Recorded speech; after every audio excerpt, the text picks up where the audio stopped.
Navidad antes de poner a grabar. Bueno, ya está. No, ya estamos grabando, ya estamos grabando.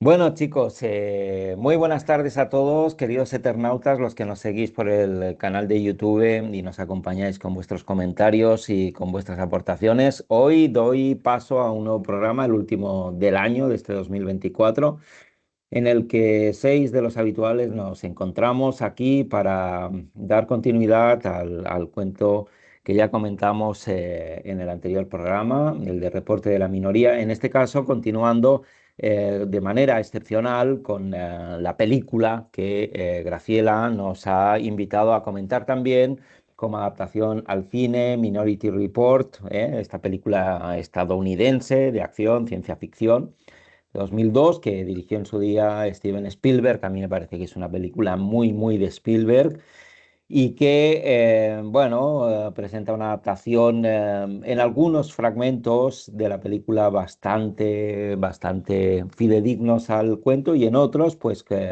con ampliaciones derivadas y como es una buena adaptación, con aportaciones también de quien la lleva al registro del cine. Está protagonizada por Tom Cruise, Colin Farrell, Samantha Morton y Max von Sydow. Y es una película que, bueno, en su momento yo creo que causó bastante impacto, porque en un momento en el que todavía no se podían anticipar, ¿no?, muchas de las cosas que probablemente estén ocurriendo ya en estos momentos por el avance tecnológico y sobre todo la inteligencia artificial, pues ya nos situaba ante estos seres precognitivos con capacidad para anticipar una parte del futuro, que es aquella que tiene que ver con los crímenes, ¿no? Con aquellas conductas que pueden conducir a una persona a cometer, pues sobre todo actos violentos y aquellos que pueden acabar con las vidas de otras personas en una sociedad, la norteamericana, que por su cultura y muy especialmente por todo lo que nos ha llegado a través del cine, especialmente preocupada y ocupada por la seguridad. Así que sin más preámbulo que el de presentaros y daros la bienvenida hoy, María José Peña, buenas tardes, ¿cómo estás, María José? Hola, buenas tardes, encantada de estar con vosotros. Igualmente, María José. Albert Pardo tenemos por aquí Hola, también. Hola, Albert. hola, buenas. Una tarde más aquí. David Ah, Monteagudo, Hola, ¿qué tal? Buenas tardes. buenas tardes, bienvenido al Hombre Inquieto. Lázaro Covadlo, Hola, tardes buenas. tardes buenas, ¿qué tal, Lázaro? Un gusto verte. Y en este caso, la anfitriona que nos acoge con esta propuesta, Graciela Molinelli, desde Buenos Aires. ¿Qué tal, Graciela? Hola, ¿qué tal, chicos? ¿Cómo les va? Pues aquí estamos. Acá comenzando el verano y ustedes el invierno. Pues sí, en polos opuestos, que ya creo que climáticamente no son tan opuestos porque creo que algunos días se ajustan un poco, ¿eh? Aquí hace demasiado calor y allí No hace, no aquí no hace hace todo el calor. frío que debiera y allí no hace todo el calor que debiera. Pero bueno, sin más disertaciones, vamos a dar paso, Graciela, te cedo la palabra para que tú nos sitúes en esta película que nos has traído a la tertulia para seguir profundizando en los temas que plantea y probablemente también abrir a otras cuestiones relacionadas con el género. Bueno, eh, la película a mí no me ha gustado del todo porque me parece que tiene partes que, que me hubieran gustado en años anteriores, ¿no? Como, bueno, como lo de la fuga todas estas partes tan atiborradas y barrocas. Pero en general se ajusta al género y es interesante. Como ustedes ya han visto, el argumento se trata de estos precognitivos, que son tres adolescentes que están en un sitio con agua. Dos son gemelos, y el otro es una mujer, que es la que tiene más facultades para ver o para adivinar. eh, y lo propuesto es que ellos averiguan con mucha anticipación un crimen que luego una máquina descifra para saber exactamente quién lo hará, cuándo y dónde.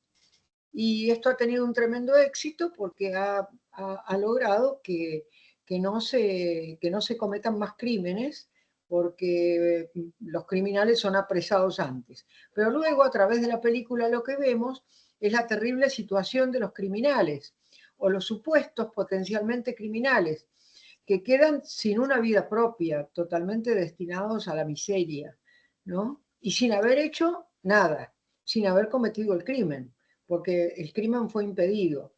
Este es uno de los elementos clásicos de las películas de ciencia ficción, la miserabilidad de la vida humana y el hecho de la hipertecnificación o tecnologificación que invade la vida y hace y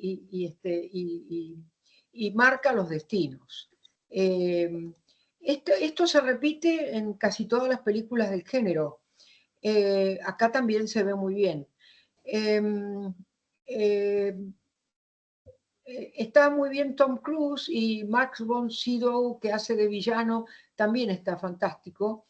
El argumento, bueno, yo no lo comento demasiado porque ustedes han visto la película, pero lo que me parece notable del argumento es, por ejemplo, este tema de los ecos, ¿no? Y este tema de la información diferente y cómo era posible llegar a saber realmente cómo había sido una cosa, y que dónde se grababa, o se podía grabar encima, o podía ser secuestrada la grabación por alguien.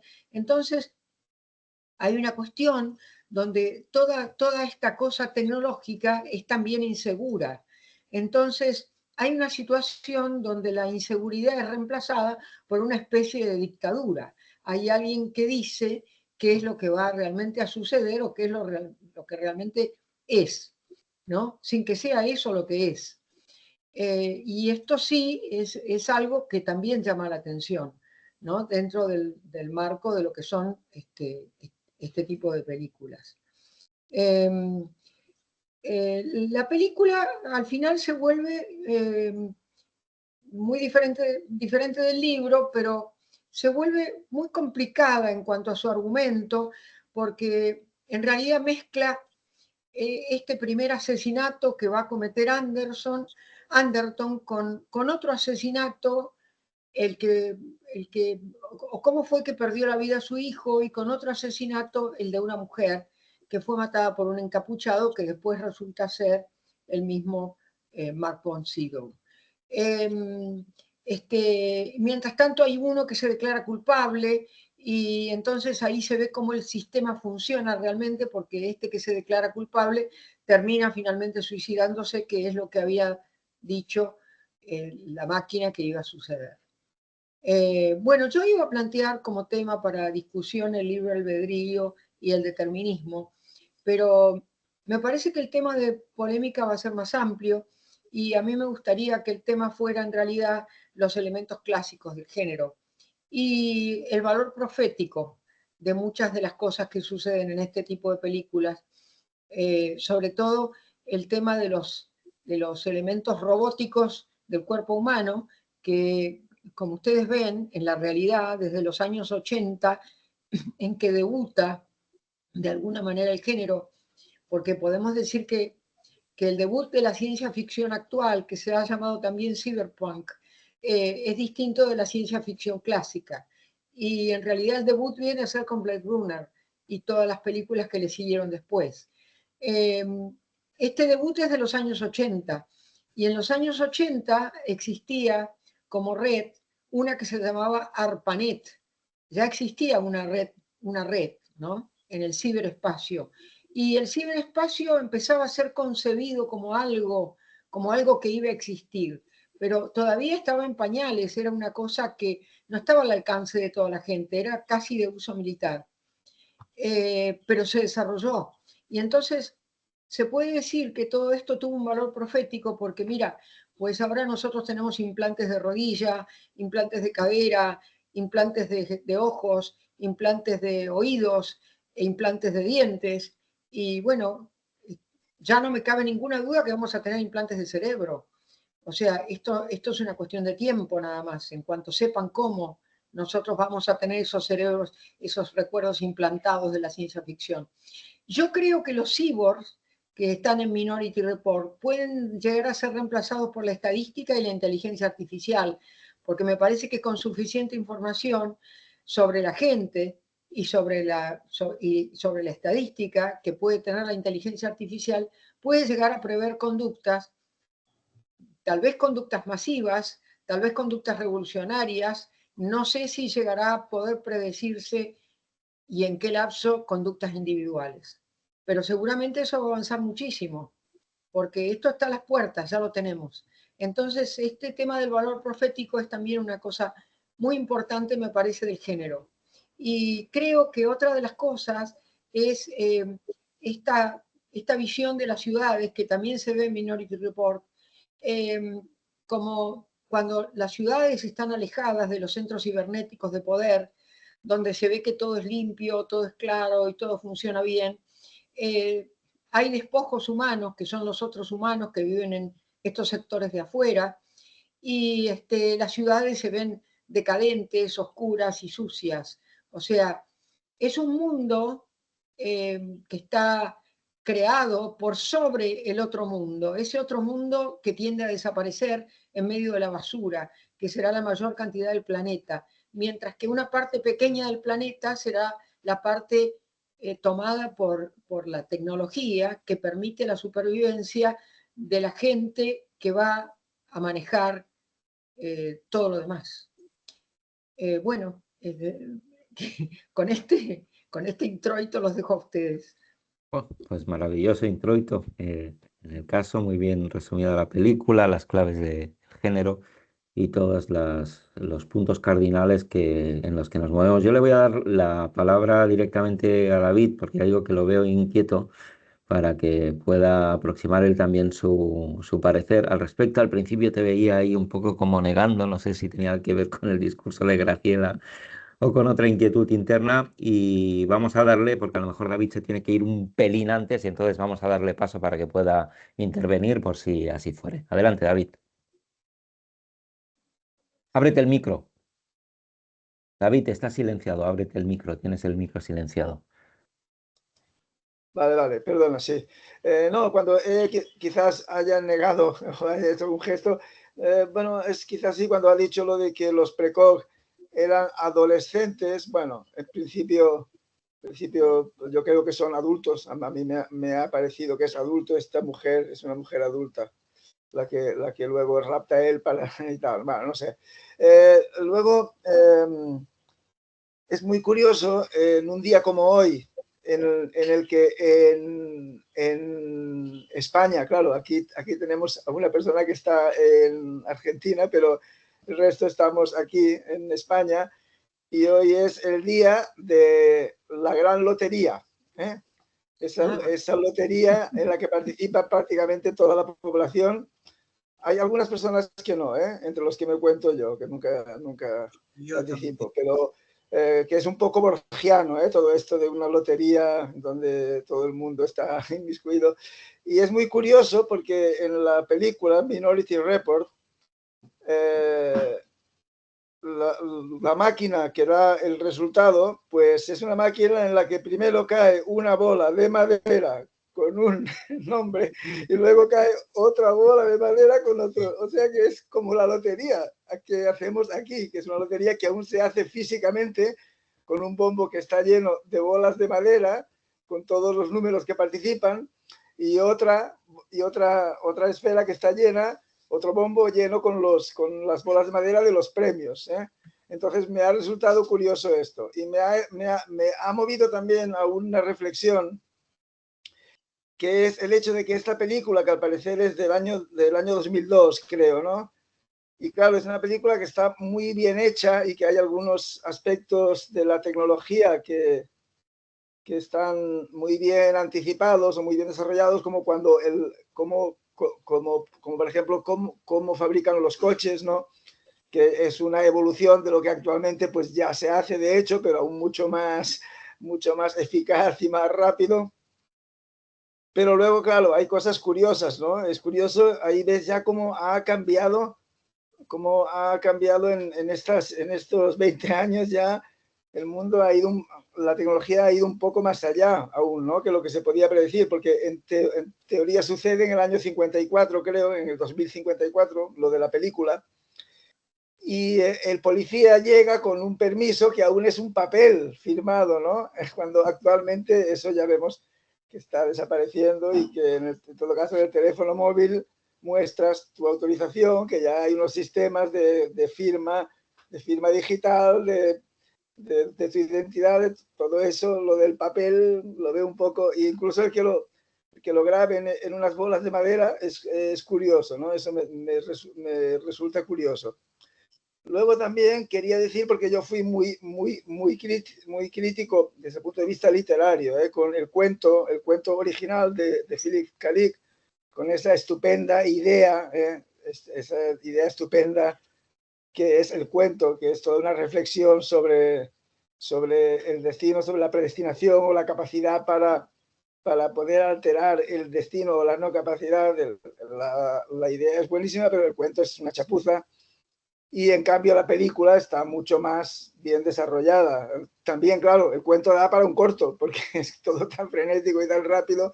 Entonces en la película tienen que ampliar, pero todo es mucho más verosímil. Yo, por ejemplo, no sé, pienso en el cuento, explicaba que los precognoscientes estos, pues estaban atados a unas sillas con unas argollas, con unas correas o con unas argollas de hierro, que tú piensas, claro, unas personas que las tienes así, aquí en cambio están en un líquido que es como un amnios en el que flotan, ¿no? Flotan, y que podría conservarlos estupendamente con un buen estado de salud y bueno, muchas cosas que en general, claro, la película lo hace mucho más verosímil y que entre mucho mejor toda esta historia, ¿no? Y nada más, yo dejo un poco, quiero escuchar también las otras opiniones. Yo creo que es una buena película. Spielberg es un director curioso, porque es un director que ha hecho películas muy serias, ¿no? Y muy potentes y muy reflexivas. Yo no sé, a mí las películas, aparte del más obvio, que es que tal vez sea la lista de Schindler, ¿no? Pero también una película como Múnich, por ejemplo, a mí es de las que me han gustado más, ¿no? Múnich, sobre los servicios de inteligencia, el Mossad, y sobre cómo una película muy buena, y que, por ejemplo, una buena señal, yo creo, de esa película es que desagradó tanto a los judíos o a los, digamos, del gobierno israelí, como a los musulmanes, ¿no? Es buena señal cuando no gustas ni a unos ni a otros, ¿no? Pero bueno, esto es una reflexión aparte. Pero Spielberg también es capaz de hacer películas de acción, de puro entretenimiento, películas espectaculares.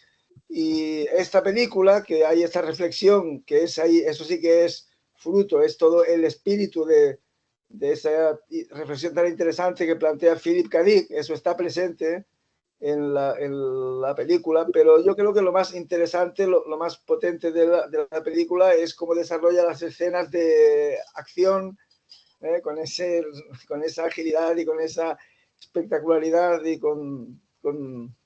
tal como sabe hacerlo Spielberg, ¿no? Y con un actor carismático, ¿no? Bueno, con un actor como es el Tom Cruise, que yo creo que es un actor justito, pero claro, tiene mucho tirón. Y bueno, y un poco es una película de acción y de entretenimiento, pero que también, que no deja de ser, yo creo que, por ejemplo, es esto típico, ¿no? En las películas, el que hace este trabajo, el personaje del Tom Cruise, en realidad sería un oficinista, un tío que estaría allí con eso, y resulta que cuando le persigue, resulta que es un James Bond, que es un tío, bueno, un hombre de acción, que sabe pelear, bueno, como estaría preparado un hombre de un cuerpo de élite de la máxima exigencia, ¿no? Bueno, es un poco una peli de acción y de entretenimiento, y yo así es como la veo. Y ya está. Espero a ver qué comentáis los demás. Pues muy bien, pues vamos a dar paso, gracias David, vamos a dar paso a María José, a ver qué nos cuenta sobre el visionado de esta película. Bueno, no sé si os voy a contar cosas interesantes, no sé. En primer lugar, la he visto con mucha dificultad. Mucha dificultad. No sé vosotros si habéis visto la misma película, desde luego, pero en la dirección electrónica que me pasasteis, yo he encontrado muchísimas dificultades para verla. Se me colgaba cada 2 segundos. Las 2 horas 20 minutos de duración de la película han durado mucho más en mi caso. Y la verdad, me parecía a veces confusa y casi perdía el hilo.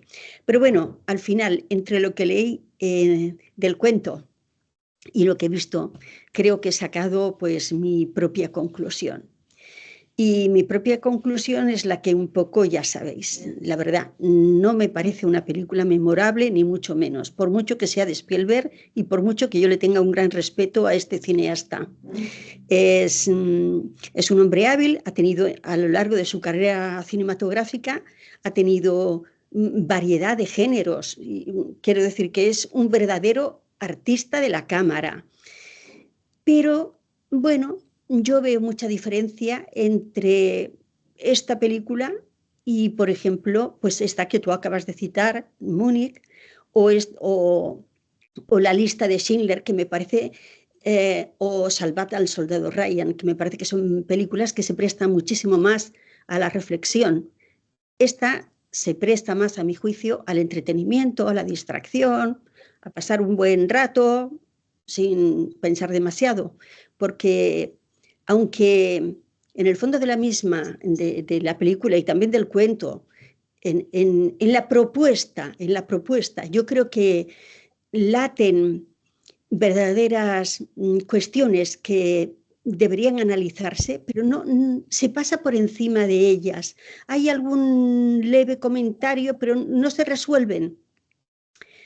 Lo dejan, supongo, no sé si con intención o sin ella, pero lo dejan en la mente del espectador. No se aborda la cuestión. Una de ellas, por ejemplo, es cuando el agente federal, el que trata de sustituirle, el que se hace cargo de la situación, no el gran jefe, no, sino este que viene de fuera, cuando le preguntaba, cuando se ven todos aquellos hombres prisioneros y dice, bueno, pero es que están aquí por un delito que no han cometido.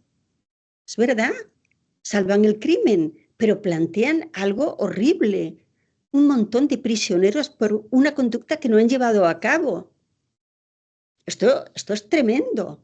Y sin embargo, esa cuestión, aparte de esa simple mención, no se desarrolla, no tiene peso en la película. Otra cosa que a mi juicio también se plantea y se da por planteada sin más, es, pero ¿hasta qué punto se puede irrumpir en la vida de los demás, en la intimidad de los demás, en el pensamiento de los demás y ponerle freno? Esa intromisión es terrible y es que la hacían en todo, no solamente frente a criminales o posibles criminales. La hacían también cuando trataban de impedir el crimen. ¿Cómo veían la intimidad de las casas? ¿Os fijasteis? No sabían cuál era, pero tenían derecho a mirar por todos sitios. ¿No? Esa manera de estar el hombre, el individuo, en manos de un Estado que busca su bien impidiendo el crimen, pero lo somete a un poder donde su autonomía se pierde, donde deja de ser libre para tener seguridad.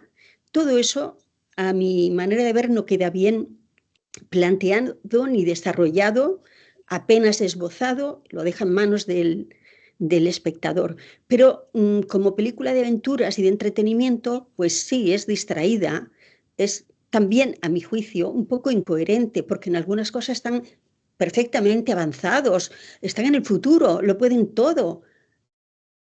Además de algún detalle macabro como la cuestión de los ojos, que yo me tapo los ojos cuando veo algo así.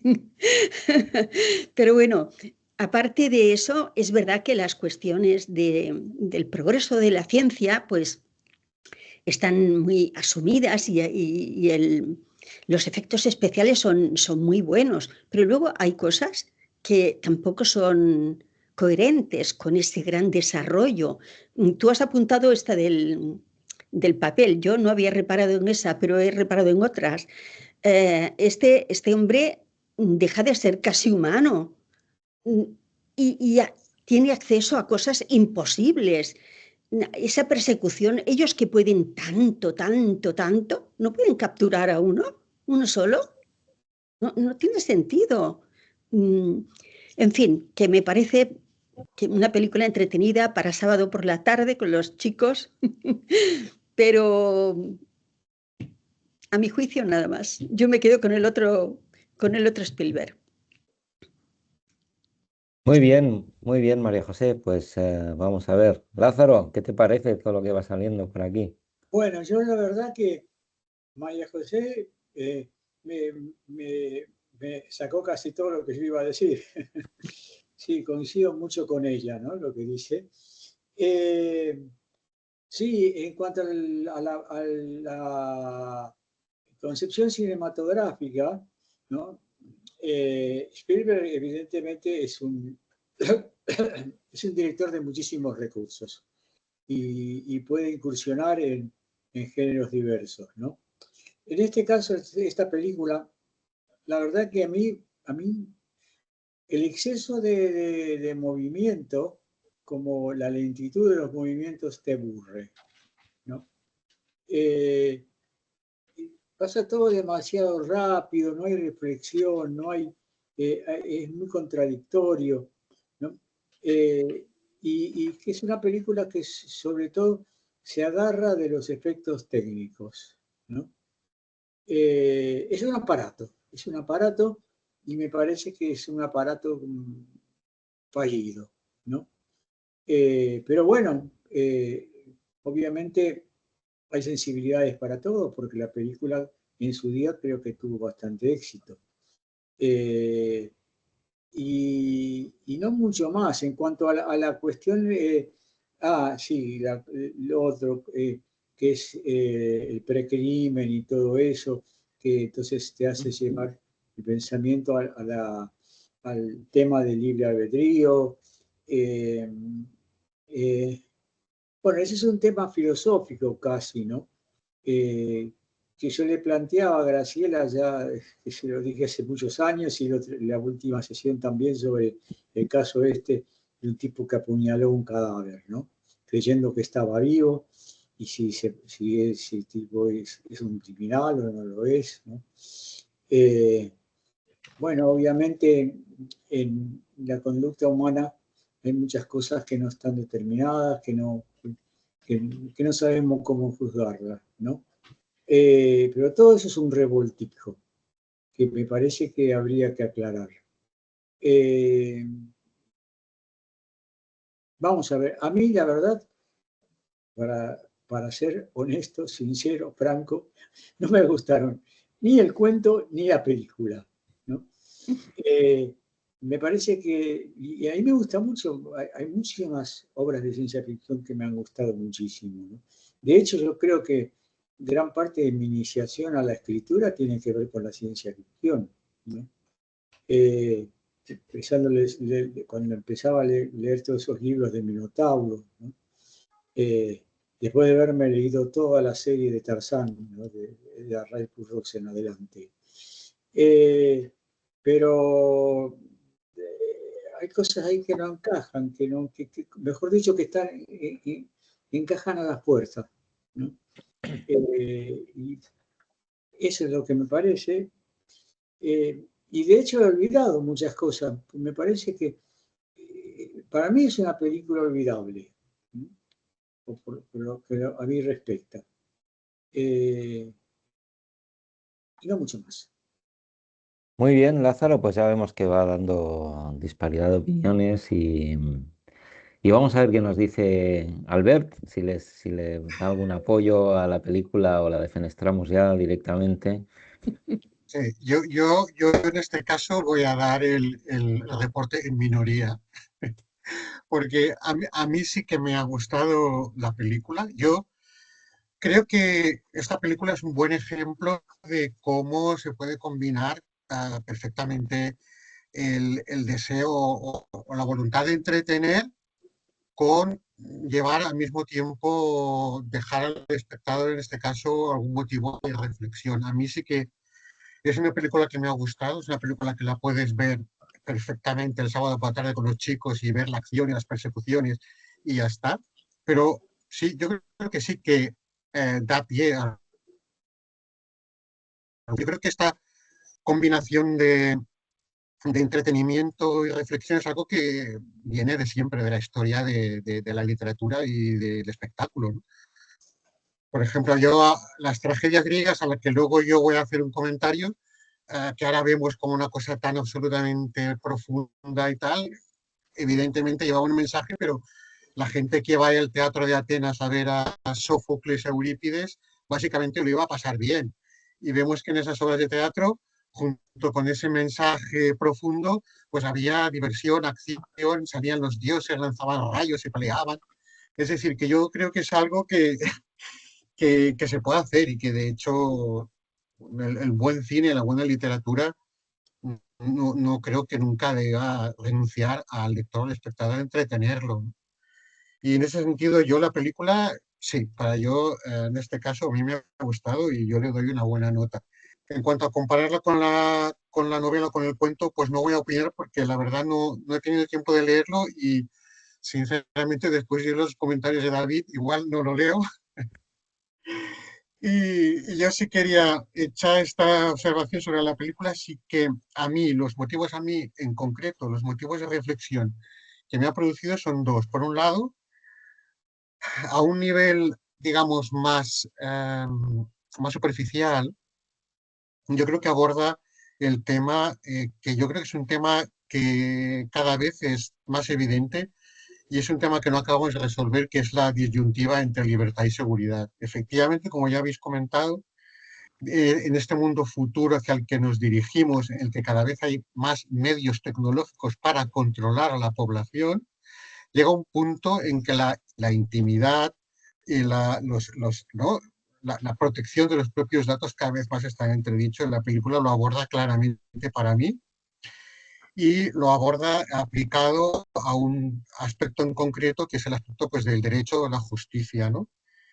Y que ese control tan exhaustivo de la información, que digamos se lo utiliza a través de un elemento fantástico que es la precognición, pues hace que el Estado, la policía, la justicia o lo que sea, el poder, de alguna manera, pueda ya no solamente tener perfiles, sino que claramente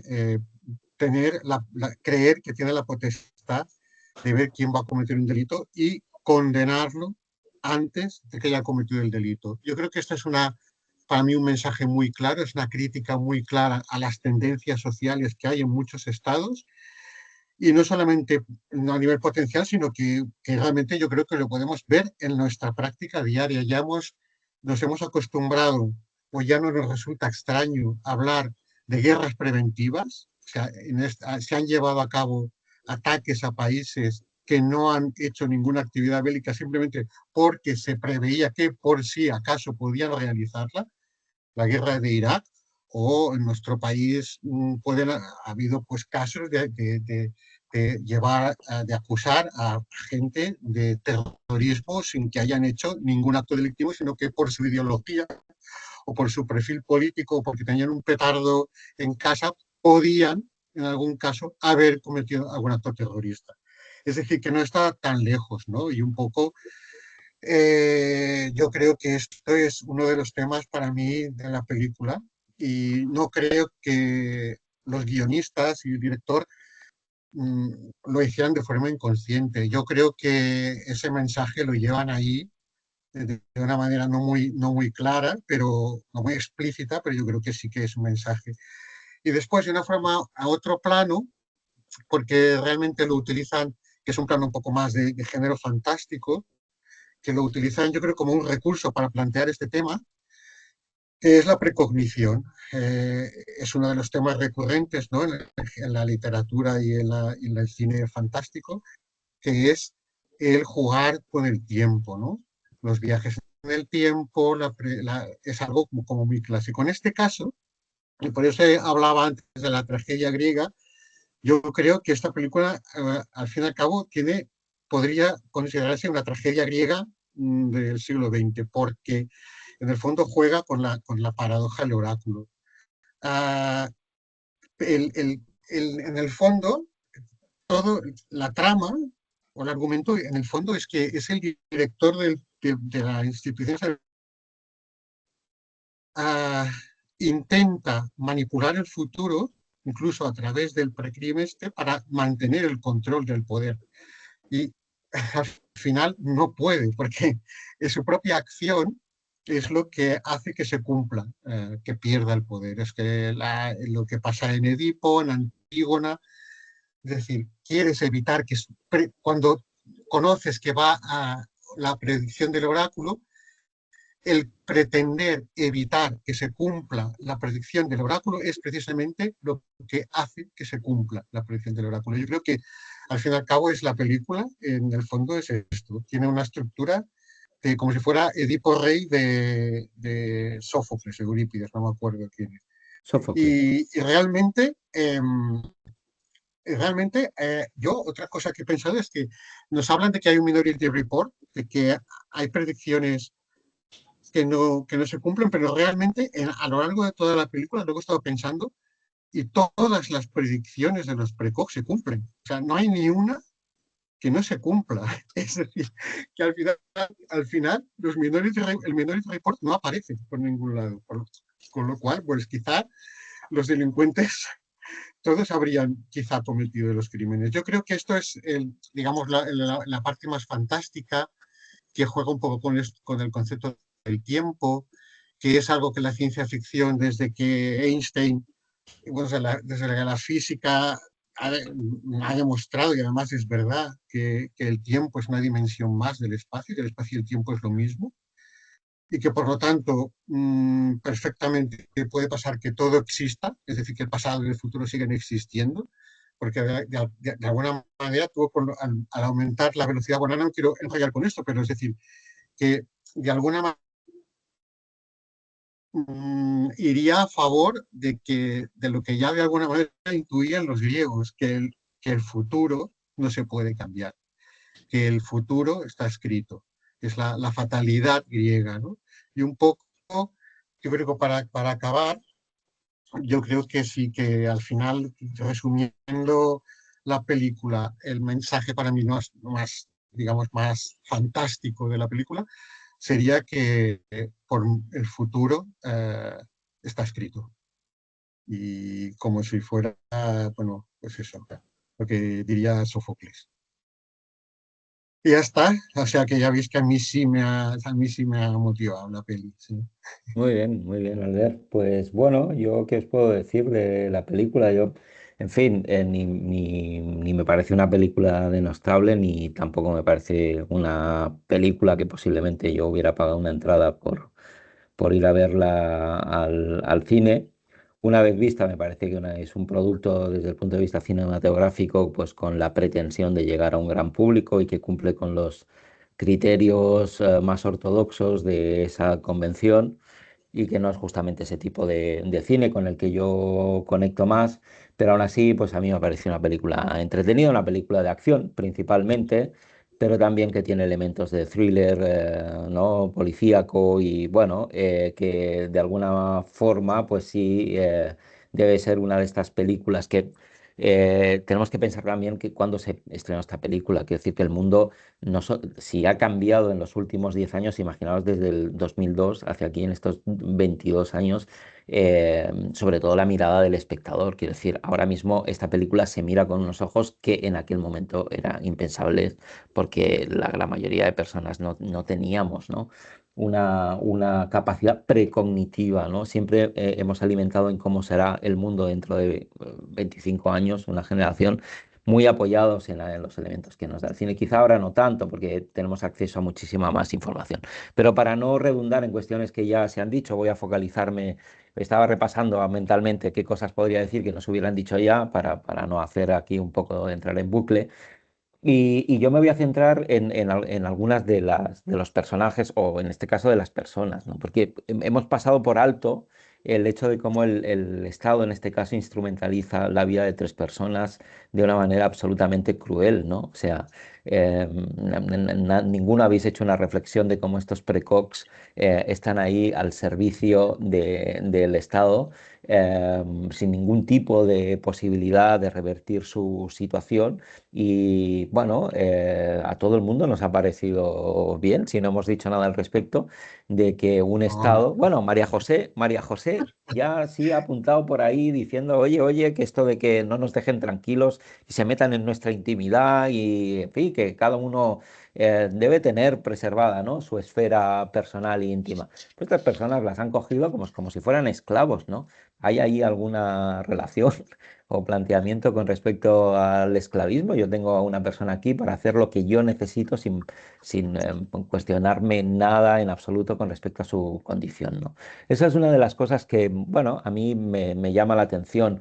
Otro de los elementos también interesantes de la película, a mí me parece, o se ha dicho poco, o se ha pasado un poquito por alto, pero a mí es un elemento con el que yo sí he conectado, es la cuestión del elemento traumático, ¿no?, de este personaje principal, en el que, bueno, la pérdida del hijo tiene una posibilidad de resolución, de abreacción del conflicto cuando se enfrenta a esa opción que tiene de acabar con la vida del presunto raptor, asesino de su hijo, ¿no?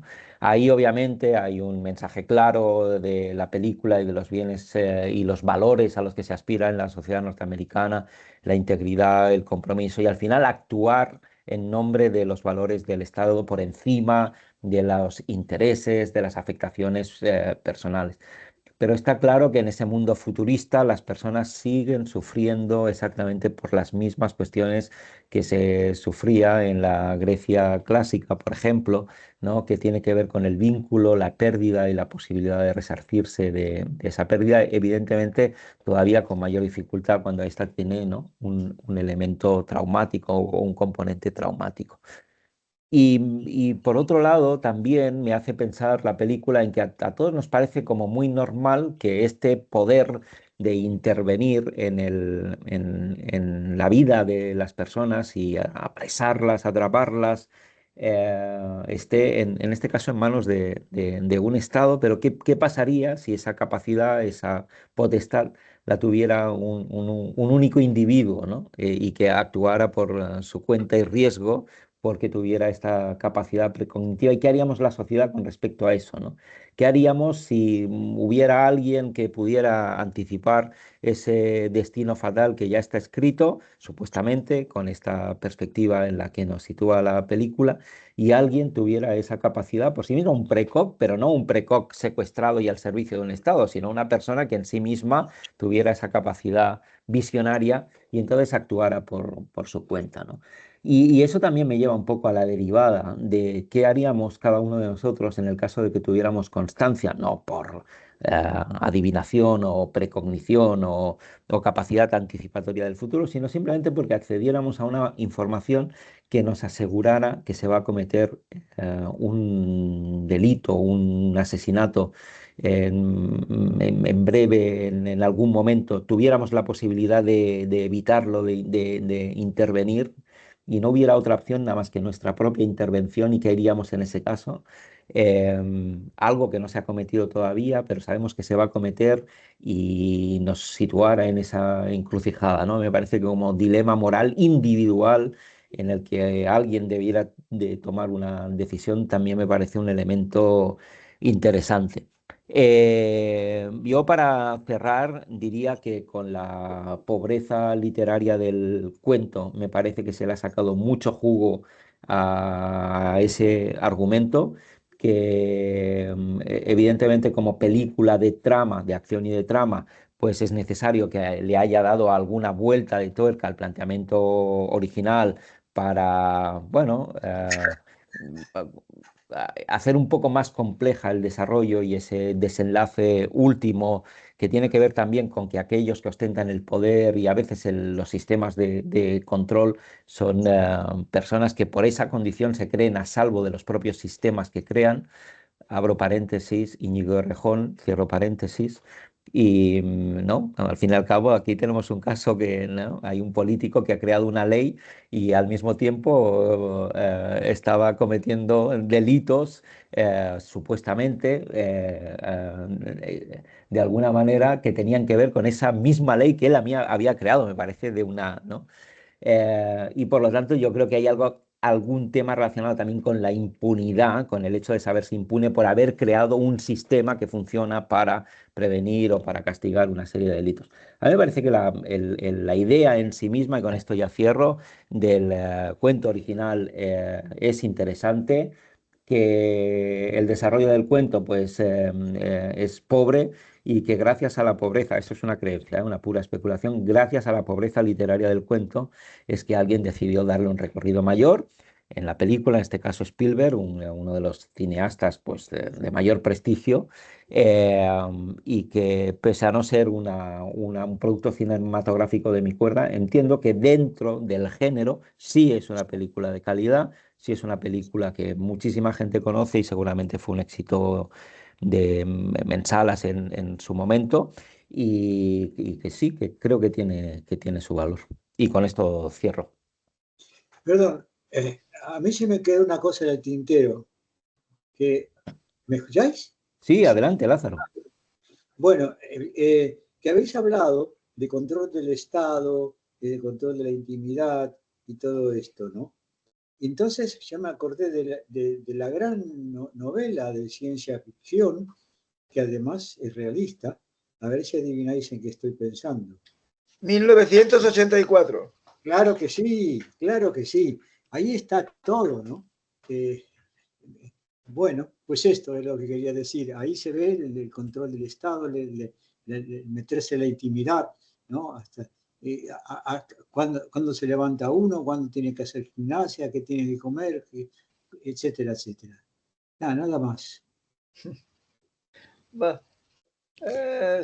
Vale, yo querría comentar algo, porque a mí siempre se me ocurren reflexiones cinematográficas, ¿eh? Soy un poco cinéfilo y se me ocurre que los grandes directores son una de las cosas que hacen muchas veces es que descubren a actores, intérpretes que luego pues se hacen muy famosos y por ejemplo Spielberg fue un poco el que descubrió a Whoopi Goldberg, por ejemplo, en la película El color púrpura, cuando Whoopi Goldberg era una completa desconocida.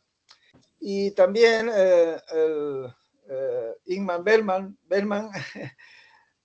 pues uno de sus actores fetiches, que pues era Max von Sydow, precisamente, ¿no? Entonces Max von Sydow ganó un prestigio enorme por sus interpretaciones en las películas de Bergman. Y luego la verdad es que se pasó la vida prácticamente de una forma bastante rutinaria haciendo papeles en grandes superproducciones, en películas, algunas muy taquilleras, blockbusters, algunas bastante malas, y siempre con un mismo personaje prácticamente bastante rutinario, que es el del gran jefazo, ¿no? Carismático, viejo, el que a veces malo, como en este caso, por ejemplo, pero una cosa muy, muy repetitiva, ¿no? Entonces seguro que le pagaban muy bien por esos pocos minutos en los que salía en algunas películas, en esta pues sale más, ¿no? Pero no sé, a mí se me ocurrió, siempre que he visto alguna película en la que ha salido Max von Sydow haciendo prácticamente ese mismo personaje, pues se me han ocurrido eso, aunque también lo he visto en alguna película mucho más interesante, ¿eh? Tengo alguna por ahí que ahora como no recuerdo el título pues no lo diré.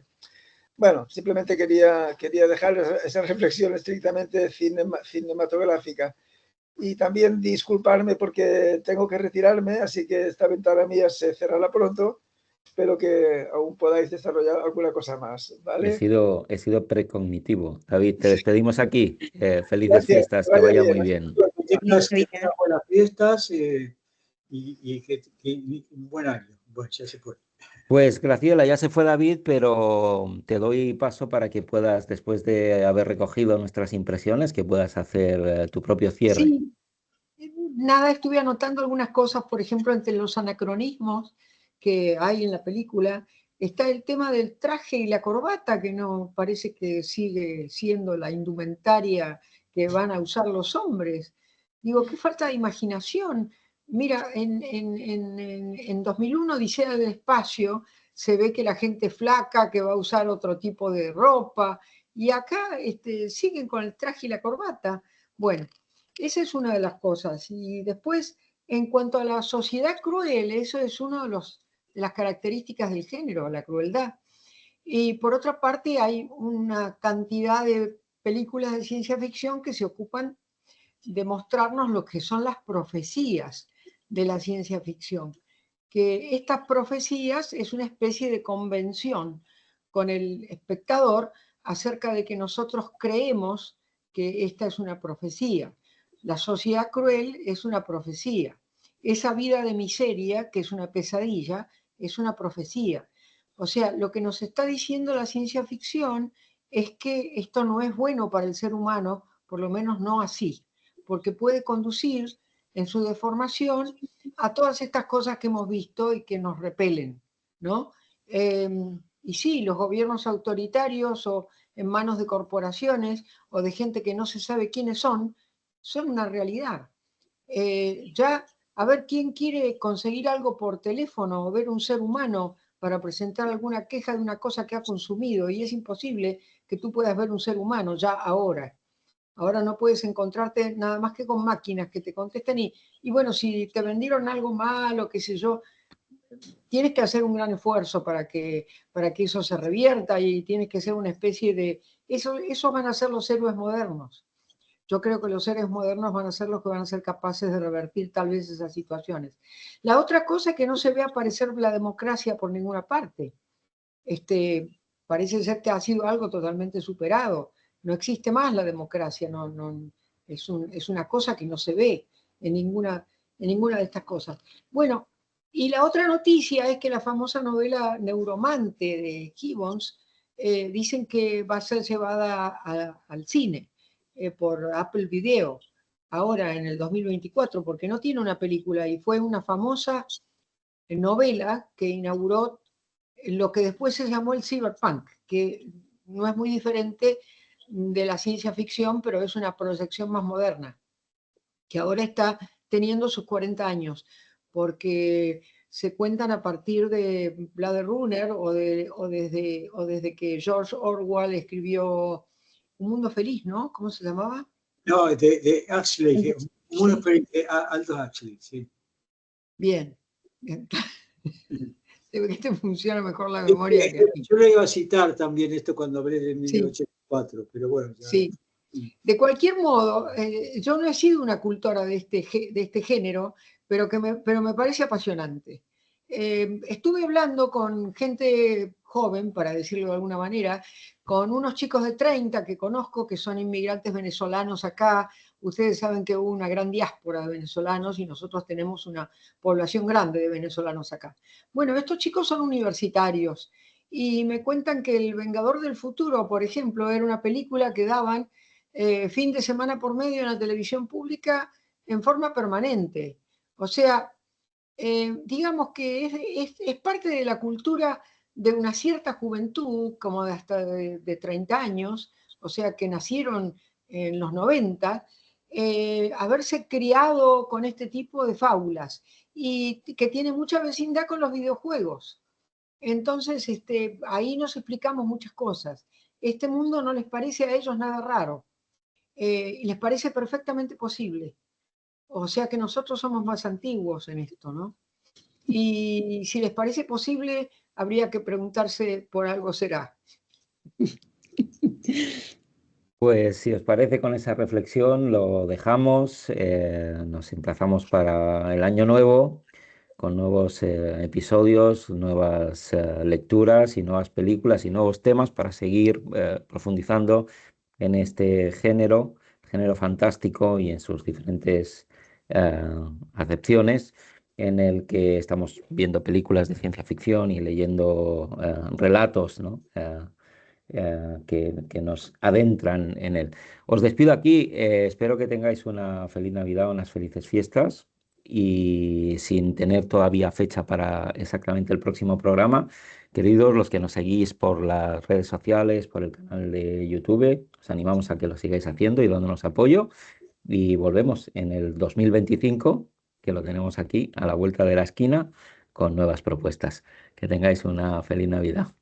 Feliz Bueno, Navidad. Bueno, pues que tengan una feliz Navidad. jingle bell, jingle bell. Bueno. A ver si